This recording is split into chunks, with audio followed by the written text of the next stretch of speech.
Hello, my name is Nicholas DeLuca, and today I'm here to share with you some information about Hurricane Harvey.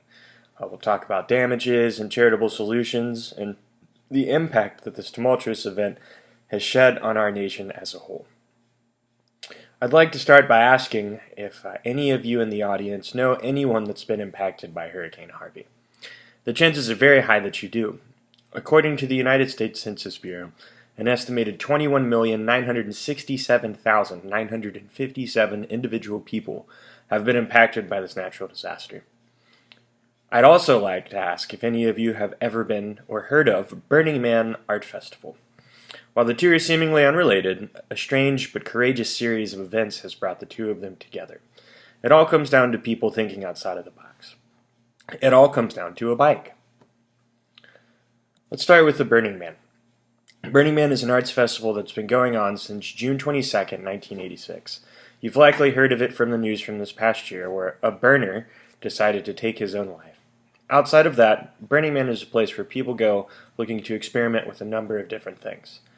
From art, and art of grand proportion, to living in the desert, to minimalist living, to living without currency. It's a place like no other.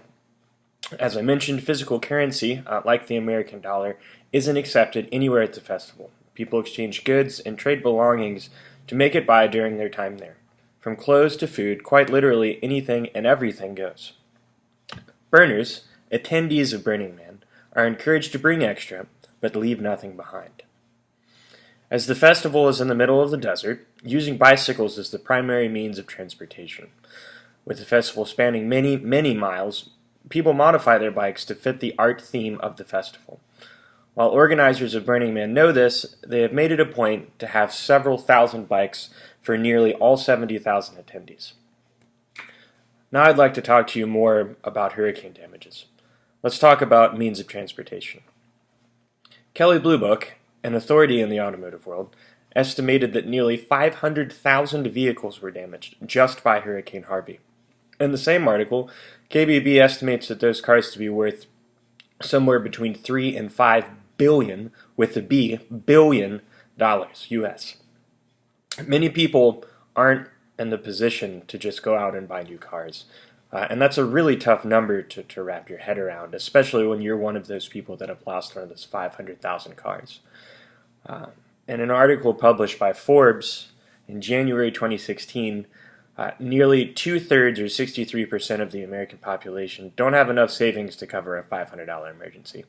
Without a car, they're not able to get to their jobs. Without transportation and means to get to their jobs, they really have no means to start the process of rebuilding and recouping all that they've lost, other than their cars, from Hurricane Harvey. But I'm sure you're asking now how these two, how Burning Man or Hurricane Harvey, have anything to do with one another. And that's where Matthew Rockwell comes in. Matthew, who's a contractor at Burning Man and the founder of DisasterHack.com, felt called to arms. Noticing that there were thousands of bikes left behind, he picked through these thousands of bikes and found about 500 that were salvaged, or rather that could be salvaged. He saw this because of a photo that was posted to some social media websites, and felt, again, called to action, called to arms to really make a difference. And this inspired a few other people and some companies to go about and do the same thing. So hearing of the idea that Mr. Rockwell had, Meg Kine, a Nevada native, once lived and ran a bike shop on the tropical destination of Turks and Caicos that has also recently been destroyed. In an interview with BBC, Kine stated, "There are parts of the island that will be without power for months. Having bikes can enable people who have lost their homes and staying with friends to get to their job at resorts so they continue to make money and rebuild their home. They can get around to get food and search for others that are in need of help." While this is a small drop in the sea of cars that has been destroyed, this shows that there are individuals taking the initiative to right wrongs on multiple levels. Recycling and cleaning up horrible messes left in places renowned to leave nothing behind, and giving back to those who so desperately need a helping hand. The efforts of these two people have caught wind with companies in Houston, and efforts to create bicycle exchange programs for victims of the hurricane are in effect. A Houston native told BBC, "I'm able to bike around town now. Slowly things have progressed, but there's a lot to recover. So as you can tell, two seemingly unrelated events have somewhat blended together. While there are still very, very many people in need of desperate help, donating a means of transportation is the kickstart that many people in this situation need.